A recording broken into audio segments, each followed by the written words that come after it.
दिन को बहन, रात में नारी, सुबह होते सबकी महतारी। रहस्यमय कथा। इंट्रो। हेलो दोस्तों, स्वागत है आपके पसंदीदा चैनल सीताराम हिंदी शिक्षाप्रद कहानियाँ पर। आज मैं आपको एक ऐसी कहानी सुनाने जा रहा हूँ जो रहस्यमयी, दिलचस्प और प्रेरणादायक है। यह कहानी आपको अंत तक बांधे रखेगी। तो अगर आपको यह कहानी पसंद आए तो इसे लाइक करें, चैनल को सब्सक्राइब करें और इस कहानी को ज़्यादा से ज़्यादा लोगों तक पहुंचाएं।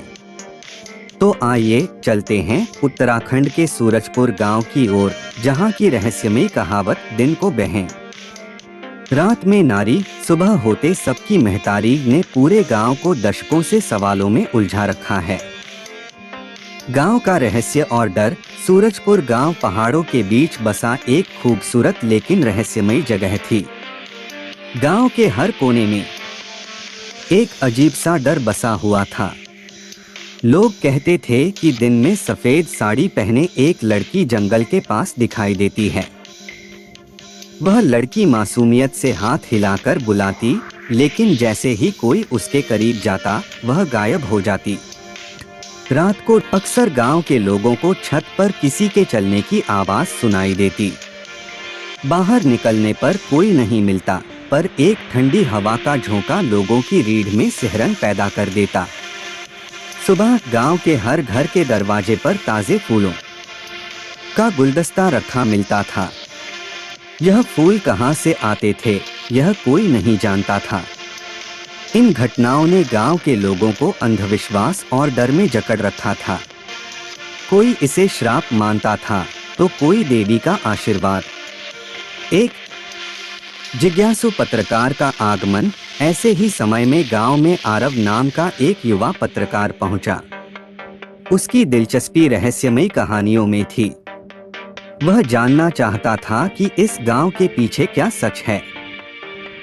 आरव ने गांव वालों से बात करनी शुरू की, लेकिन सभी डर के कारण उससे दूरी बनाए रखते। किसी को उसकी मदद करने की हिम्मत नहीं हुई।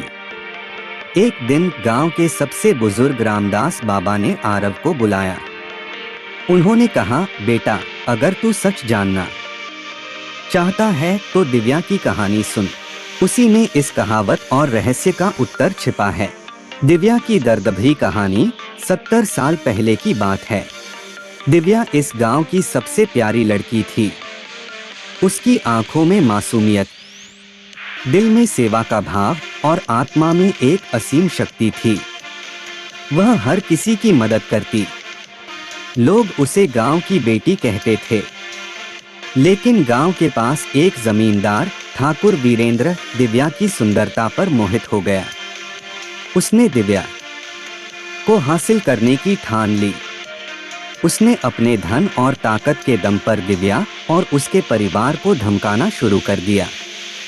एक दिन ठाकुर ने दिव्या को अकेला जंगल में पाकर उसका अपहरण करने की कोशिश की, लेकिन दिव्या ने अपनी इज्जत बचाने के लिए खुद को गहरी खाई में गिरा दिया। मरने से पहले दिव्या ने ठाकुर को श्राप दिया, जब तक इस गांव में अन्याय और लालच रहेगा, मेरी आत्मा यहाँ भटकती रहेगी। उसके बाद से ही दिव्या का नाम दिन को बहन, रात में नारी और सुबह सबकी महतारी बन गया। रहस्य सुलझाने का संकल्प। आरव ने दिव्या की कहानी सुनी और उसके साथ हुए अन्याय को महसूस किया, लेकिन वह संतुष्ट नहीं था। उसे यकीन था कि दिव्या की आत्मा की शांति के लिए कुछ और करना होगा। एक रात उसने अकेले जंगल में जाने की ठानी। जंगल में घना अंधेरा और ठंड थी। अचानक सफेद साड़ी में लिपटी वह औरत उसके सामने आ खड़ी हुई। उसकी आंखों में दर्द और गुस्से का अजीब मिश्रण था। आरव ने साहस दिखाते हुए पूछा, तुम कौन हो और क्या चाहती हो? वह औरत मुस्कुराई और कहा, मैं दिव्या हूँ। यह गांव मेरा परिवार था, लेकिन जब तक मेरे साथ हुए अन्याय का प्रायश्चित नहीं होता, मेरी आत्मा को शांति नहीं मिलेगी। गांव के राज का पर्दाफाश। आरव ने ठाकुर के परिवार के इतिहास को खंगालना शुरू किया। उसने पाया कि ठाकुर वीरेंद्र के वंशज अब भी गांव के लोगों पर अपनी ताकत का इस्तेमाल करते थे। आरव ने गांव वालों को इकट्ठा किया और उन्हें दिव्या की कहानी बताई। उसने कहा, यह समय है कि आप लोग इस अन्याय का अंत करें। दिव्या ने अपनी जान आपके लिए दी थी। अब आपकी जिम्मेदारी है कि आप उसके बलिदान का सम्मान करें। गांव वालों को अपनी गलती का एहसास हुआ। उन्होंने मिलकर ठाकुर के परिवार के अत्याचारों के खिलाफ खड़े होने का निर्णय लिया।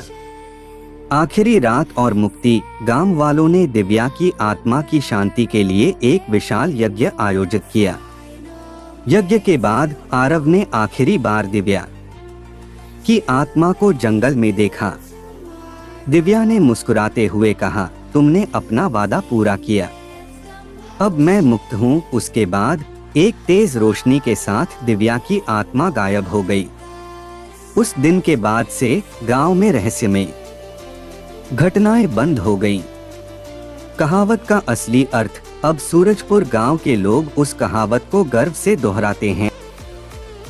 दिन को बहन, रात में नारी, सुबह होते सबकी महतारी। यह कहावत अब न्याय, सच्चाई और बलिदान का प्रतीक बन चुकी थी। आउटरो दोस्तों, इस कहानी से हमें सीखने को मिलता है कि सच्चाई और न्याय का साथ देना कितना जरूरी है। अगर आपको यह कहानी पसंद आई तो लाइक और शेयर जरूर करें और चैनल को सब्सक्राइब करना भूलें ताकि हम ऐसी ही और कहानियां आपके लिए ला सकें। धन्यवाद।